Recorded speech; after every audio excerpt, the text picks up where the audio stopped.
Universitas T-Kom. Memiliki gedung kampus dengan standar hotel bintang 5, tersedia 10 kampus dengan lokasi yang strategis. Menyediakan banyak pilihan program studi.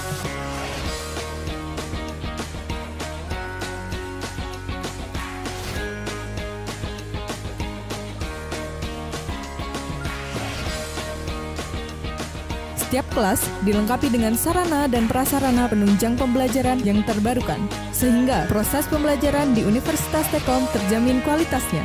Tersedia kelas karyawan sehingga mahasiswa dapat kuliah sambil bekerja. Sistem mengajar dosen yang interaktif dan asik membuat suasana kelas pembelajaran lebih menyenangkan.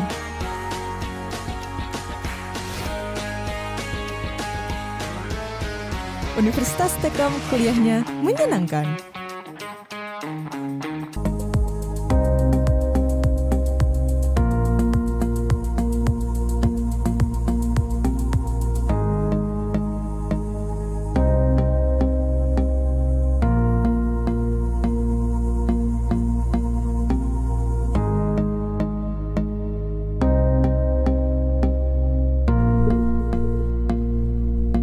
Baik, Assalamualaikum warahmatullahi wabarakatuh.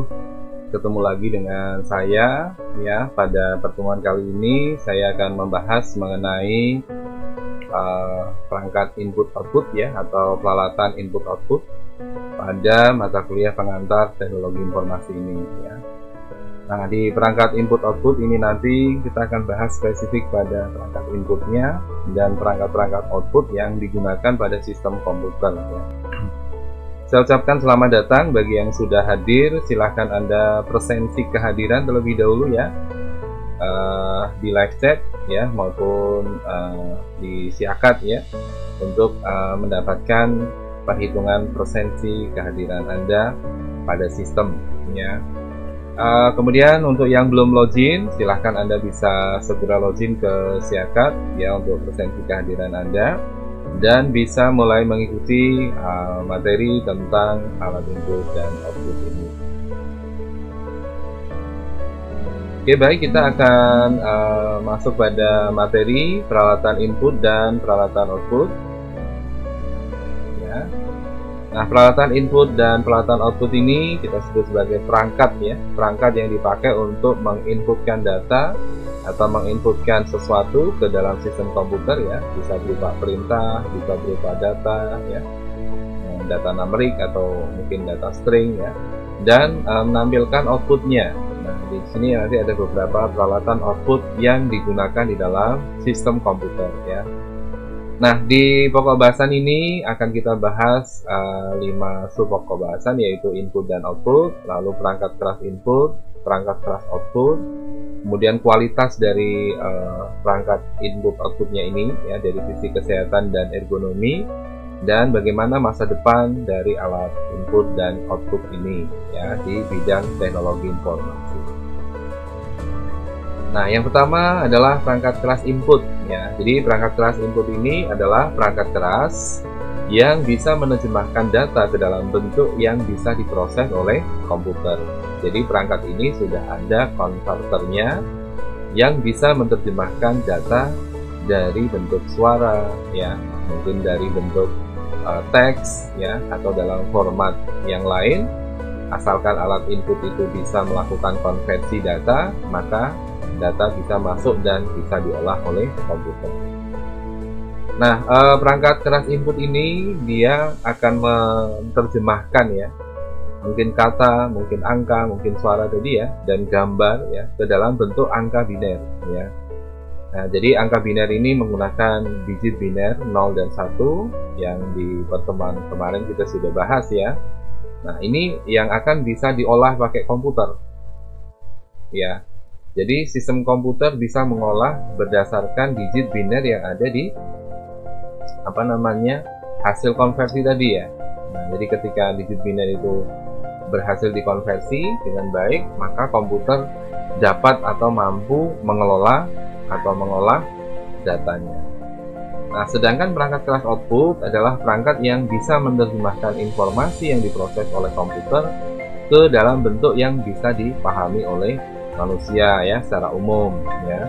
Jadi dia bisa menerjemahkan kode biner yang ada di sistem komputer yang tadi diolah berdasarkan alat inputnya menjadi kata-kata, menjadi suara, menjadi angka, menjadi gambar, ya, atau menjadi cetakan, misalnya seperti itu. Itu hasil dari kerja perangkat keras output. Ya. Nah, perangkat keras input yang pertama adalah keyboard. Ya, keyboard ini mengkonversi huruf angka dan karakter menjadi sinyal elektrik.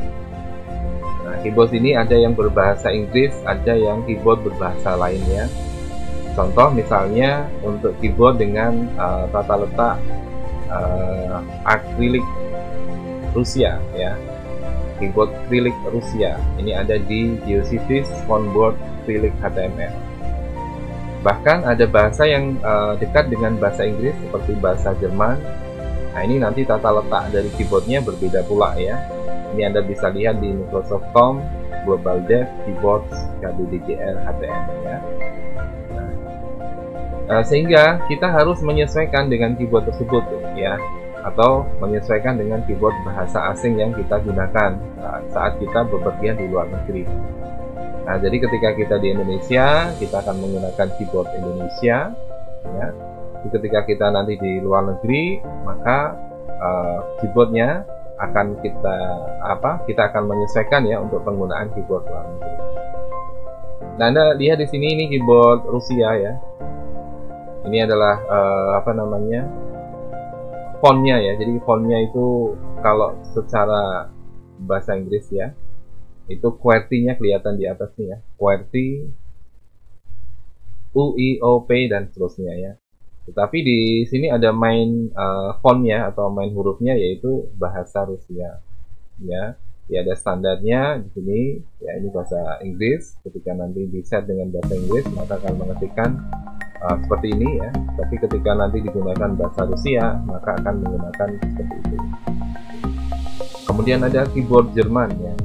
Nah, ini keyboard Jerman ini ada sedikit perbedaan pada letak tombolnya, ya. Nah, di sini ada QWERTY. Nah, begitu sudah di Y di sini, nah ini dia berganti dengan ZUIOP, ya. Ini ada perubahan sedikit di sini, ya, di Y-nya, ya. Kemudian untuk yang lain hampir bisa dibilang sama, ya. Jadi hanya perubahan ada di sini. Ini keyboard Jerman. Nah, kemudian bagaimana cara kerja dari keyboard? Ya, tentunya karena keyboard itu merupakan tools, ya, tempat untuk menekan tombol, ya. Jadi kita harus menekan tombolnya. Nanti ketika kita menekan tombolnya, sebenarnya kita sedang melakukan instruksi, ya, pada proses yang ada di sistem operasi. Ya, jadi ketika kita menekan tombol, berarti kita sedang melakukan instruksi proses. Nah, kemudian prosesor akan menentukan proses untuk keyboard tersebut, ya. Jadi ketika kita tekan keyboard, maka akan diprioritaskan, ya, untuk keyboard itu bisa segera diproses karena itu adalah inputan dari pengguna atau user, ya. Nah, setelah prosesor menentukan proses untuk keyboard, maka akan dipetakan karakternya, ya, X, Y. Ya, sehingga karakter yang di posisi koordinat X, Y ini akan bekerja dengan bahasa sesuai dengan bahasa pada chip ROM keyboard, ya. Jadi di keyboard ini ada chip, ya, semacam hardware IC begitu yang diset sesuai dengan bahasa dari keyboard ini. Nah, kemudian setelah kita menekan tadi, ya, diposisikan di X dan Y, maka karakter yang kita tekan tadi akan disimpan di dalam buffer memori keyboard, ya, sebesar 16 byte. Ya. Kemudian selanjutnya akan diproses oleh PC sebagai sebuah aliran data. Nah, terakhir maka sistem operasi baik itu Windows Linux, ya, akan menafsirkan perintah yang spesifik, ya, dan dia meneruskan ke aplikasi lain untuk ditafsirkan. Ya, jadi perintah misalnya kita menekan F1 gitu, ya. Kemudian yang kita gunakan Microsoft Word misalnya, maka akan ditafsirkan sebagai perintah untuk mendapatkan bantuan, ya, atau help, ya. Tekan F1 maka akan mendapatkan bantuan atau help. Kemudian kita menekan tombol misalnya Ctrl S, ya. Nah, ini di Microsoft Word berarti dipakai untuk menyimpan dokumen, ya. Nah, maka di situ ketika ada transmisi tombol dari keyboard yaitu tombol Ctrl diikuti dengan tombol S, maka di aplikasi akan ditafsirkan sebagai penyimpanan ya, jadi perintah untuk menyimpan dokumen.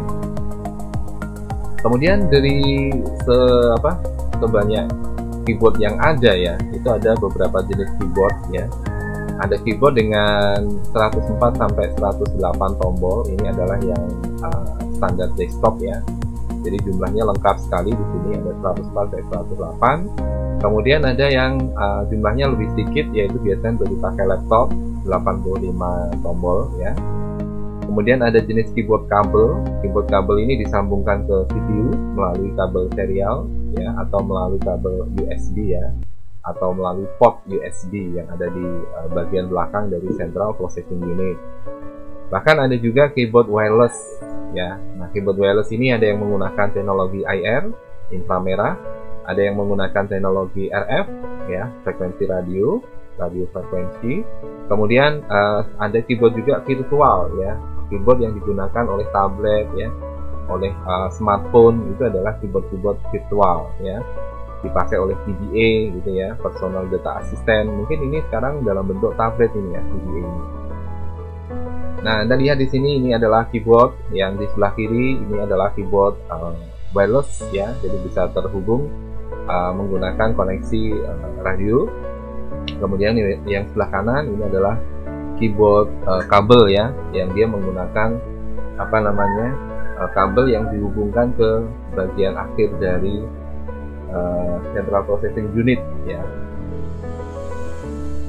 Baik, kemudian kita akan masuk kepada alat yang namanya jam terminal ya. Ini adalah termasuk juga alat input ya. Jam terminal ini adalah sebuah video display terminal ya.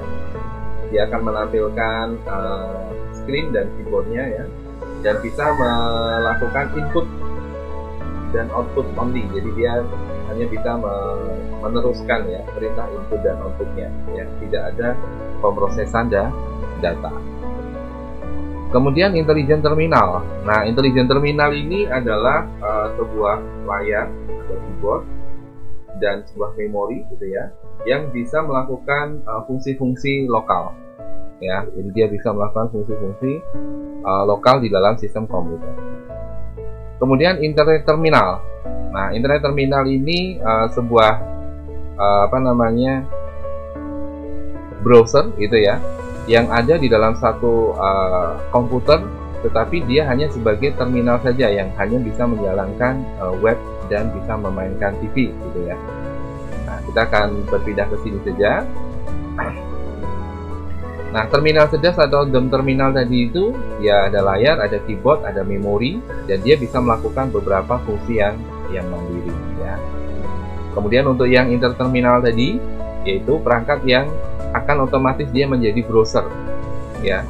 Jadi dia seperti komputer tetapi tidak memiliki pemrosesan ya. Dia hanya menampilkan halaman web atau menampilkan siaran TV atau channel TV ya. Nah, di sini di internet terminal ini biasanya memungkinkan PC untuk menghubungkan ke jaringan komputer. Bisa untuk bermain game online terhubung ke internet ya. Bisa untuk terhubung dengan PC, TV, HP ya, bisa digabungkan fungsinya. Kemudian PDA dan tablet itu sebagai komputer genggam dengan keyboard yang ukurannya mini. Nah, ini adalah contoh dari internet terminal. Nah, ini contoh dari beberapa terminal ya, ada TV, ada HP ya. Nah, HP ini juga termasuk terminal yang ukurannya kecil ya. Dan dia bisa memiliki koneksi internet ya. Kemudian di sana ada layar monitor di sana ya. Ada I/O ya, yaitu komputer sudah menjadi satu Central Processing Unitnya, dan di atas ada sebuah tablet yaitu Samsung DeX ya, di Galaxy Note 9 ya.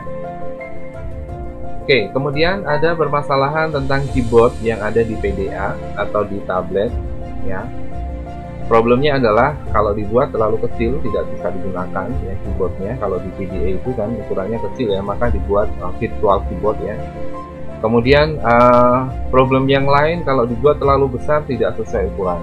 Nah, ini jadi ada masalah. Maka solusinya adalah beberapa PDA atau tablet atau smartphone itu menggunakan stylus ya. Jadi seperti pensil gitu ya, yang bisa menunjuk ke layar dan screen, kemudian bisa memilih ya operasi yang ada di layar melalui LCD ya. Kemudian ada yang menggunakan keyboard lipat, keyboardnya dilipat gitu ya, digulung supaya bisa dibawa kemana-mana. Ada juga yang menggunakan keyboard mini ya, untuk PDA dan tablet ini ya, jumlahnya adalah 20 tombol. Nah ini contoh dari touchpen ya, yang biasa dipakai untuk tablet ya. Kemudian di sini ada keyboard mini, keyboard yang ukurannya kecil ya, dia hanya menampilkan huruf-huruf yang digunakan untuk mengetikkan saja ya. Kemudian di sini ada keyboard yang bisa dilipat ya, jadi keyboardnya disambung di USB ya, Universal Serial Bus, kemudian bisa dilipat kalau sudah tidak digunakan ya, kemudian bisa dibawa kemana-mana ya. Nah kemudian ada perangkat input mouse ya.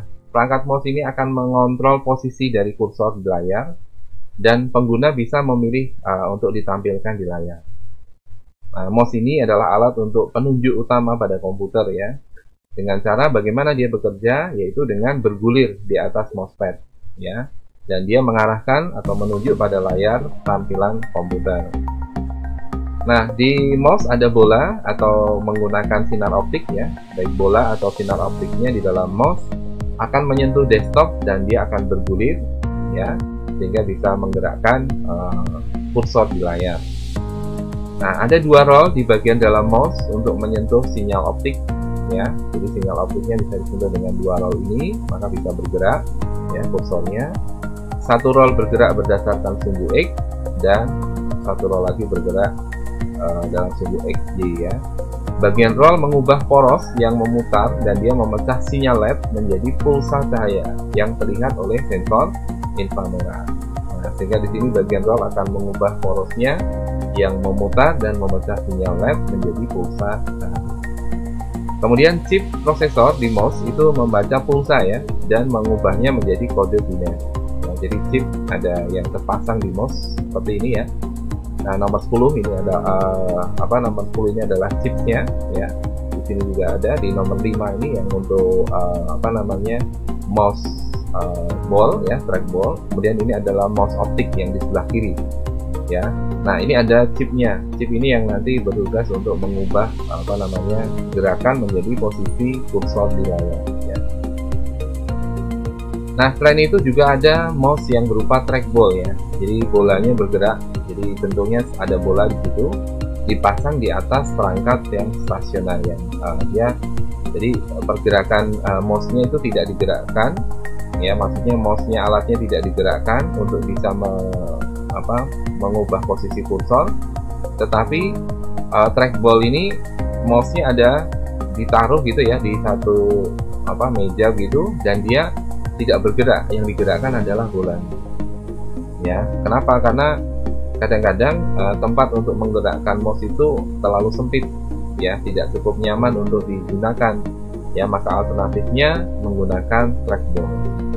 Nah trackball ini juga perlu sering dibersihkan karena ada kemungkinan terkena minyak ya, dari jari-jari yang menekan atau memegang tombol trackballnya itu ya. Nah teknologi lain dari mouse ada touchpad ya, biasanya dipakai di laptop ini ya, touchpad ini ya, dengan cara bagaimana menggeser jari di atas permukaan datar yang ukurannya kecil ya. Jadi kotaknya itu ya bisa dibilang sangat kecil ya, antara 4x5 cm ya, atau 3x4 cm, ada yang cukup besar juga ya, ada yang 5x10 cm ya, tergantung dari ini ya, vendornya yang membuat itu ya. Nah cara mengekliknya yaitu di situ disiapkan ada tombol ya, di sebelah kiri dan kanan di bawah touchpadnya itu, atau kita bisa juga menekan atau mengetuk di bagian touchpadnya, di permukaannya itu ya. Kita klik sekali, tekan sekali ya. Kalau kita mau klik 2 kali, kita sentuh 2 kali ya. Nah di sini touchpad ini karena sangat berbeda dengan mouse ya, maka kita butuh latihan ya untuk bisa mengoperasikan dari touchpad ini ya. Kemudian selain touchpad ada juga pointing stick ya. Nah, ini pointing stick ini bentuknya seperti penghapus pensil yang berada di bagian tengah keyboard laptop ya. Mungkin kalau sekarang sudah jarang ditemukan ya pointing stick ini, warnanya biasanya hijau gitu ya. Nah, itu kalau kita tekan gitu ya dengan jari, dia akan menggerakkan di layar ya. Jadi itu untuk menggantikan touchpad dan mouse ya. Jadi ketika touchpadnya bermasalah, kemudian tidak ada mouse ya, maka kita bisa menggunakan pointing stick. Nah, ini produk ini tidak semua laptop ada ya, kebanyakan laptop dahulu, mungkin laptop sekarang juga yang IBM ya, ThinkPad dan sebagainya, biasanya pointing stick ini masih ada.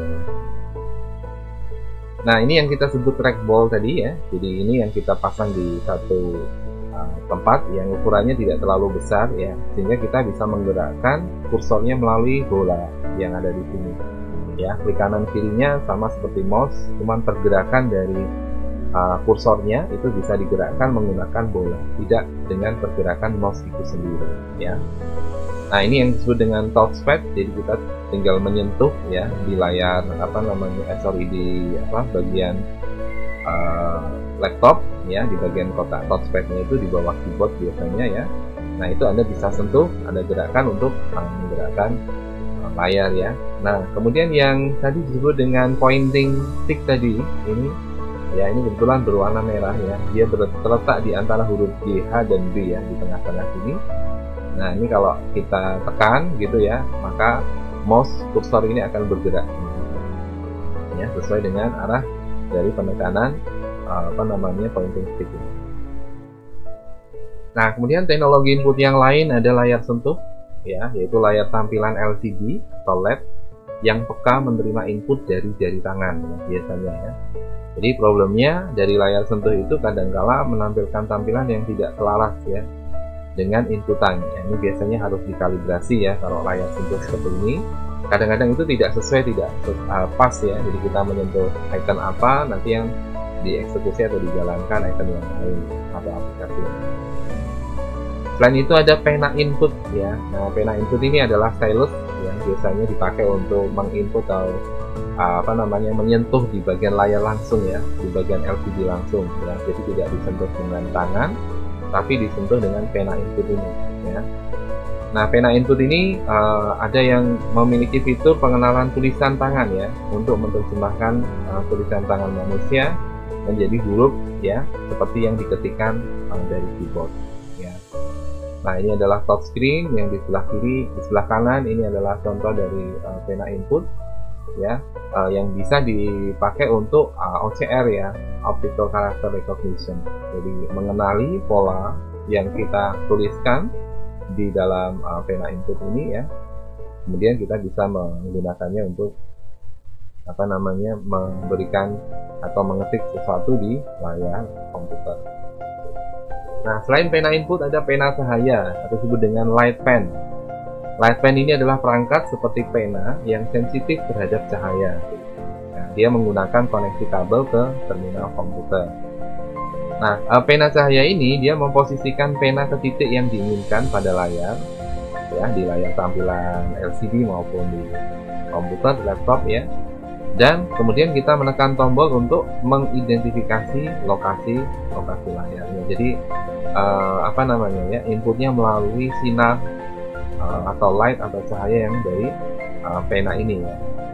Kemudian digitizer ini juga sebuah alat input ya, dia menggunakan pena untuk mengkonversi gambar dan foto menjadi data digital ya. Jadi digitizer ini dipakai untuk membuat sketch ya, atau skema ya, atau gambar, sehingga nanti gambarnya itu bisa masuk di dalam sistem komputer ya. Tablet digitalisasi biasanya digunakan dalam arsitektur ya.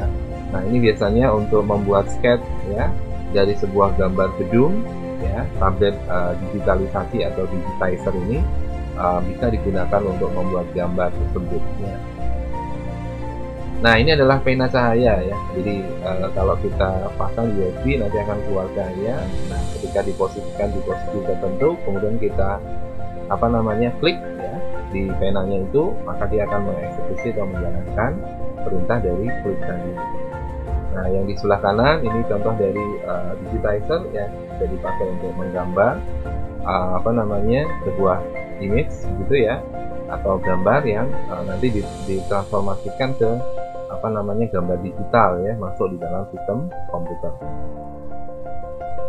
Nah, kemudian selain dari alat-alat input itu ada alat scan dan alat reader ya. Nah, biasanya perangkat entry data yang men-scan sehingga bisa dibaca oleh mesin dan menuliskannya ke komputer. Jadi alat scan ini sebagai alat entry data, yaitu dengan cara kita memasukkan dokumen ya untuk bisa dibaca ya oleh reader scan-nya, atau reader untuk menerjemahkan, misalnya katakan di sana ada fungsi OCR ya, maka bisa dipindai dengan bagus ya, dan bisa menghasilkan sama seperti dokumen yang di scan.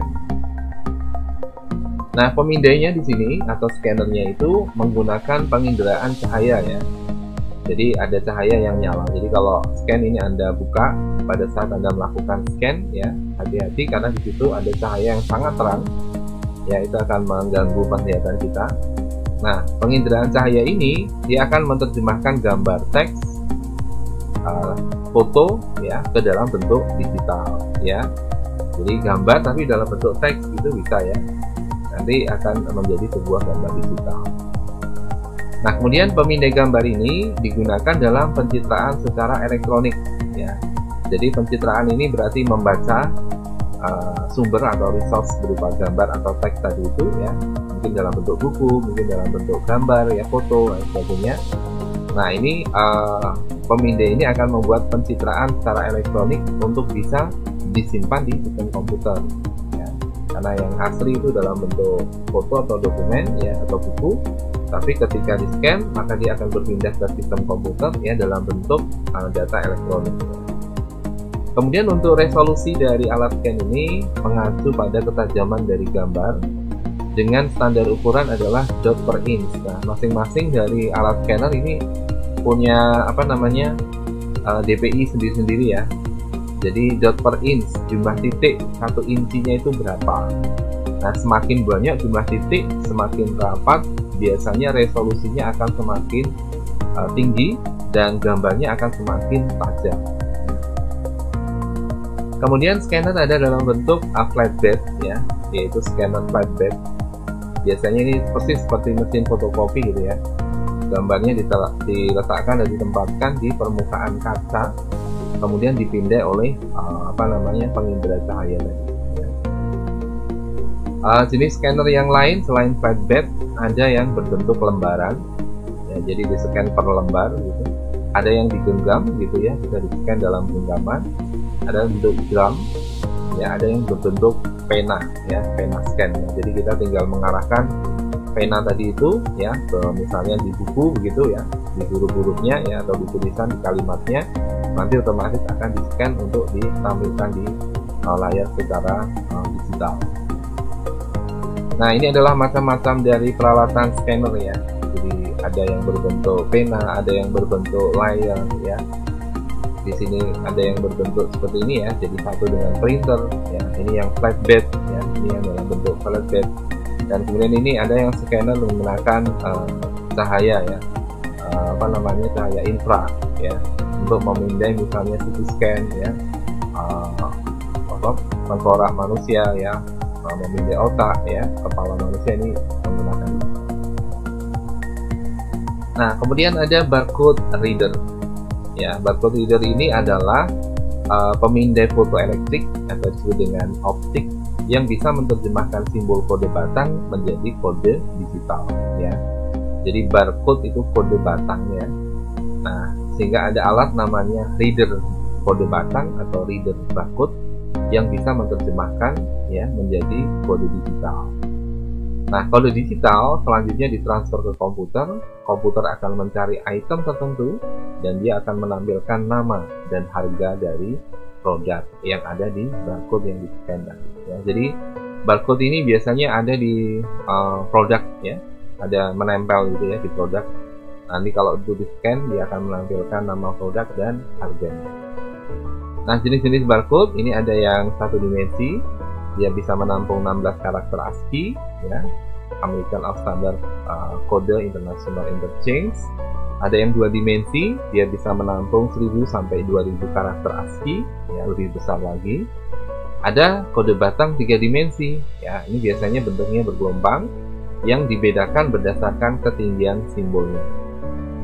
Kemudian barcode ini bisa digunakan di logam, bisa digunakan di karet yang keras, permukaan yang keras lainnya, ya, di kertas, ya, di plastik dan sebagainya, bisa gunakan untuk barcode ini. Nah, ini contoh barcode 1 dimensi, ya. Nah, di sini contoh barcode 1 dimensi yang ukurannya lebih kecil, ya, code 39 gitu. Kemudian ada yang code 128, itu agak besar-besar, ya, agak renggang. Dan ada 1 dimensi barcode dengan standar yang 13, yang bentuknya seperti itu, ya, digit angkanya berbeda dengan code 39 dan code 128. Kemudian untuk 2 dimensi barcode, ya, di sini ada contohnya adalah Datermax, kemudian PDF 417, ya, bentuknya seperti itu, dan QR code yang biasa kita gunakan, ya. Sekarang ini banyak sekali yang menggunakan model QR code.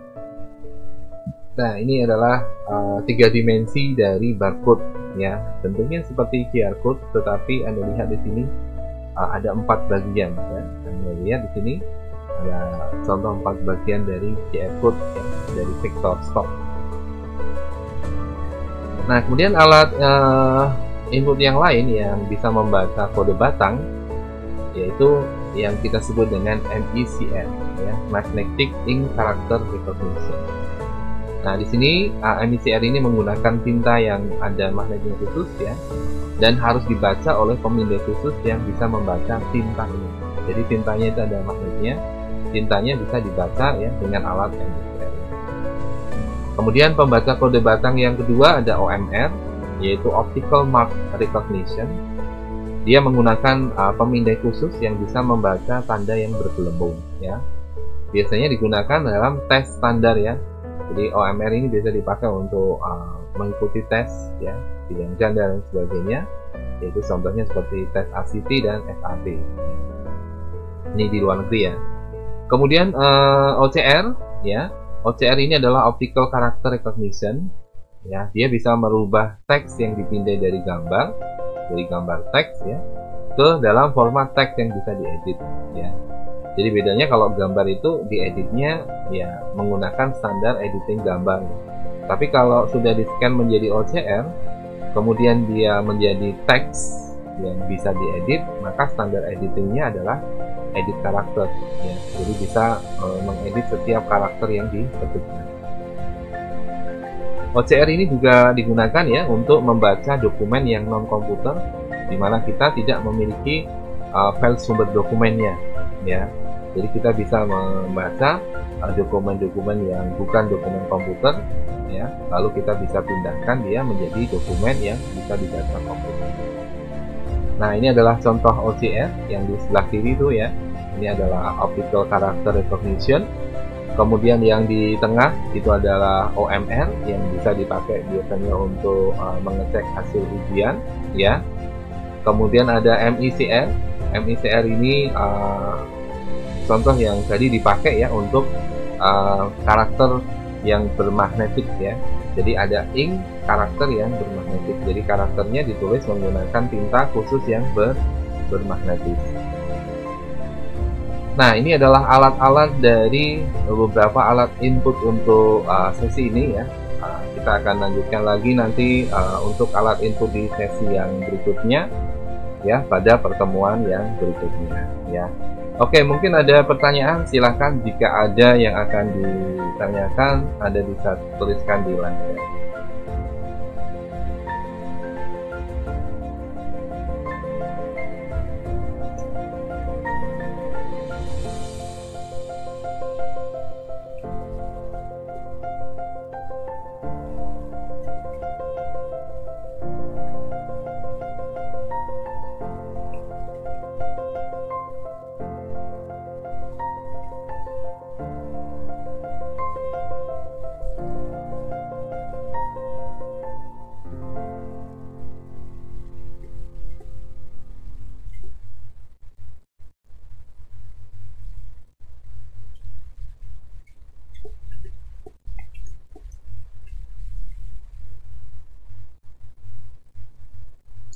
Oke, baik, silakan jika ada pertanyaan Anda bisa tuliskan di live chat ya.